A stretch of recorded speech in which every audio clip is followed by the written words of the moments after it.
po 8hodinové cestě jsme konečně na rybách v Itálii. Výprava bude trvat 7 dní, tak uvidíme, snad se něco povede. To nás nepřivítalo úplně nějakým nádherným počasím, od rána tady prší. To nás nezastavilo, rychle jsme rozložili bivaky a vydali se na vodu zmapovat dno. Máme tady před sebou hloubky od 5 do 11 metrů s popadanýma stromama. Tak uvidíme, jestli se něco povede. No.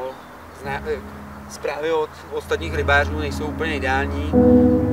Už týden tady nechytli kapra, tak uvidíme, jestli se nám nějaký povede.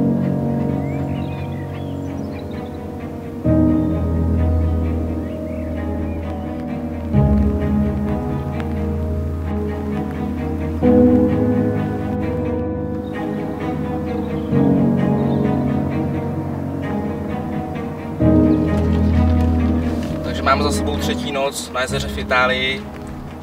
Prakticky třetí den už nám neustále prší, počasí na Capri ideální, ale na první záběr od Capra stále čekáme. Proto jsme se pro dnešní noc rozhodli opustit svá lovná místa v zátoce a pro ty rozvozy do větších hloubek, hloubky až 12, 13, 14 metrů. Doufáme, že v této větší hloubce se kapři budou zdržovat v tomto počasí a doufáme, že nějaký záběr už konečně uděláme.